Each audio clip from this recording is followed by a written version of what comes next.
Integral calculus की पांचवा lecture लेके आज मैं फिर हाजिर हूँ।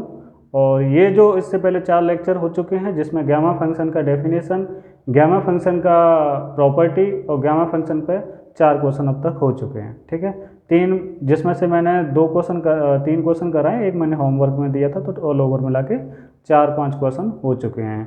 अभी इसी कड़ी में क्या है, एक और नया क्वेश्चन लेके आए हैं, तो वो है ये वाला, एवेलुएट 0 से इन्फिनिटी ई टू की पावर माइनस का x square into D x.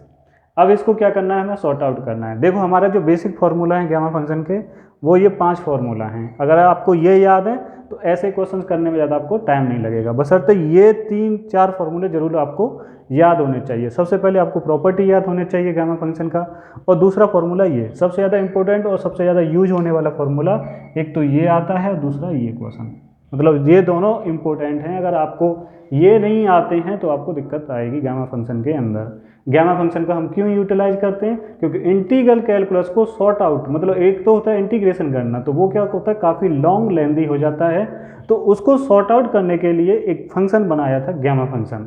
तो उससे क्या है कि इस तरह के काफ़ी क्वेश्चन इससे गामा फंक्शन से सॉर्ट आउट होने लगे और आपको काफ़ी आसानी भी होगी इंटीग्रेशन में। तो अब चलते हैं इसके वीडियो की तरफ। तो हमारे पास क्वेश्चन है ये वाला। अब क्या है, हम सबसे पहले अपना फॉर्मूला जानते हैं। हमारा जो फॉर्मूला है सॉल्व करने चल रहे हैं हम। वी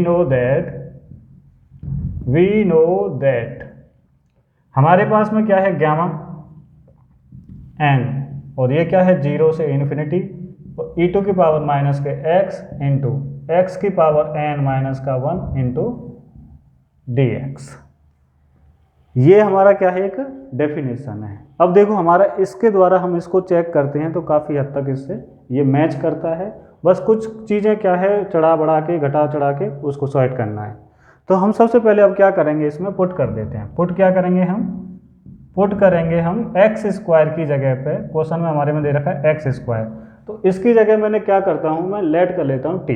क्या कर लेता हूँ, लेट, क्या करता हूँ मैं, लेट टी करूँगा, लेट। अब इसको टी लेट कर लिया तो मैं क्या करूँगा, इसका स्क्वायरिंग नहीं कराऊंगा, सिंपल मुझे x की वैल्यू फाइंड आउट करनी है। तो x की वैल्यू फाइंड आउट करनी है तो मैं क्या करूँगा, इस पे से स्क्वायर हटाऊंगा तो इस पे क्या चलेगा, t पे स्क्वायर आ जाएगा। अब मैं क्या करूँगा, इसका डिफरेंशिएशन करूँगा। डिफरेंशिएशन करूँगा तो ये क्या हो जाएगा, x का हो जाएगा dx, और इसका क्या हो जाएगा 1/2 आगे आ गया, t की पावर 1/2 माइनस का 1 इंटू dt हो जाएगा। अब 1/2 में से माइनस का 1 जाता है तो आपको पता होगा सिंपल डिफरेंशिएशन में जब करते हैं तो ये क्या है, माइनस के 1/2 इंटू डी टी। यहाँ तक समझ में आ गया। 1/2 में से माइनस का 1 माइनस करते हैं तो हमारे पास में क्या गेट होता है, माइनस के 1/2। अब क्या किया है, देखो हमने अगर कोई फंक्शन को चेंज किया है, अगर फंक्शन चेंज किया तो हो सकता है उसकी लिमिट में भी कोई ना कोई चेंज आएगा। लिमिट में चेंज आएगा तो उसको हम कैसे शॉर्ट ट्रिक के द्वारा, मतलब लिमिट कैसे चेंज हो जाती है किसी फंक्शन की, जब आपका कोई फंक्शन चेंज होता है तो ऑटोमेटिक लिमिट चेंज होगी। ठीक है, तो उसको कैसे डिफाइन करते हैं, कैसे उसको सेट करते हैं, वो इस वीडियो में देखना। हमेशा एक चीज़ याद रखना, जो फंक्शन आपने चेंज किया है, जहाँ पे चेंज किया है वो चीज़ पे जाना सबसे पहले। तो हम सबसे पहले कहाँ पे जाएंगे, यहाँ पे जाएंगे। कहाँ पे जाएंगे, इस पॉइंट पे जाएंगे। अब देखो मैं इस जगह पे थोड़ा सा दिमाग से लगाना, तो इसमें क्या है कि देखो सबसे पहले हमारी जो x की, ये भी x है और ये भी x है, ये x की ही लिमिट है कंप्लीट, क्योंकि ये x टर्म में क्या है, फंक्शन है हमारा।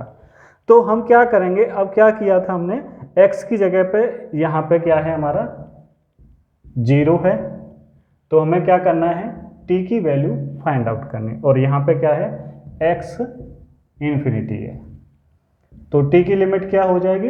अब देखो t की लिमिट कैसे कैलकुलेट करेंगे। अब ये जो फंक्शन दे रखा है इस जगह पे हम क्या करेंगे, पहले 0 रखेंगे x की जगह पे, तो हमें t की जो लिमिट मिलेगी यहाँ पे क्या मिल जाएगी, 0 मिल जाएगी। ऐसे ही हम क्या करेंगे, इन्फिनिटी रख के देखेंगे x की जगह पे, तो भी हमें क्या मिल जाएगा, इन्फिनिटी मिल जाएगा। ठीक है, ज़्यादा इस वाला जो हो है इसमें कोई ज़्यादा बड़ा चेंज नहीं आएगा। कभी देखना जब कोई नेक्स्ट क्वेश्चन आएगा ना, उसमें आपको भी हो सकता है नहीं समझ में आ रहा हो, बशर्ते आगे आने वाली वीडियो में आपको और अच्छे से क्लियर हो जाएगा लिमिट के बारे में। ठीक है, वैसे तो अगर कोई ज़्यादा दिक्कत है ही नहीं। अब क्या करते हैं हम, जो हमारे पास में लिमिट भी फाइंड आउट हो गई, कुछ वैल्यू भी फाइंड आउट हो चुकी हैं, अब क्या करेंगे हम इस वाले इक्वेशन में इसको रख देंगे। किस में रखेंगे? इस वाली इक्वेशन में, ठीक है, इस इक्वेशन में रखेंगे। तो देखो लिमिट में तो हमारा कोई चेंज नहीं है, तो 0 से इन्फिनिटी है, तो 0 से इन्फिनिटी है, कोई चेंज नहीं है।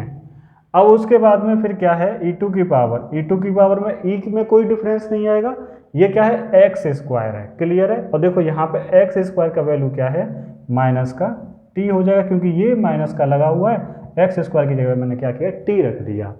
दूसरा हमारा क्या है एक्स स्क्वायर, तो यहाँ पे क्या आ जाएगा, ओनली टी आ जाएगा, ठीक है।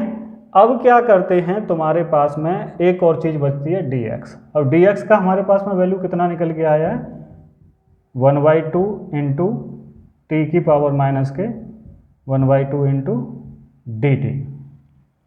यहाँ तक आपको समझ में जरूर आया होगा। अब क्या करते हैं, देखो 1/2 इज अ कॉन्स्टेंट, जो कांस्टेंट टर्म हो सबसे पहले उसको बाहर निकाल लो।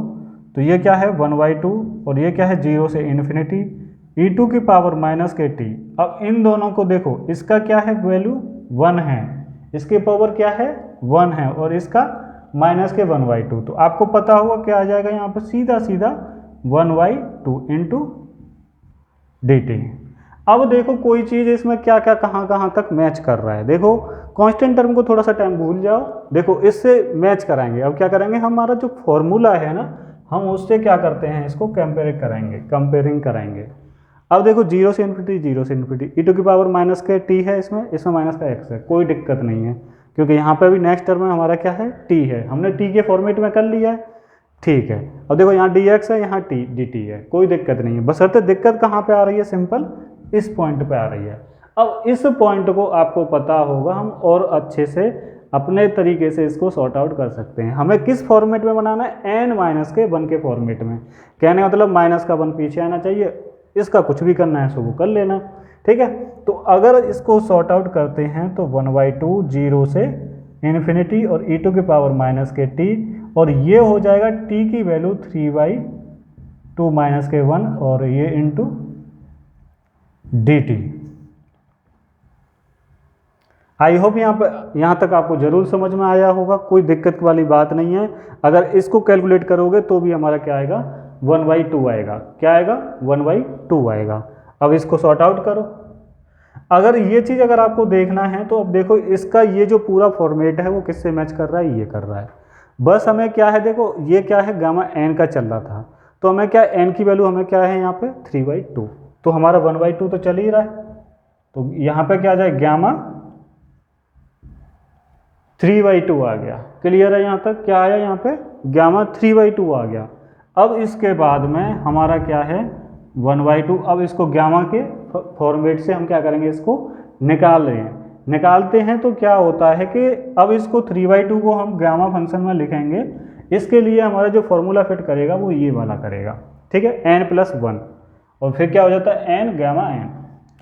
तो इसको जब हम सॉर्ट आउट करेंगे तो 3/2 को क्या लिख सकते हैं 1/2 और प्लस का 1 लिख सकते हैं, 2 1 2 और 1 3, 3/2 ही आएगा हमारा। और बट हमारा क्या है कि इस फॉर्मेट में ये आसान तरीके से लिख चुका है।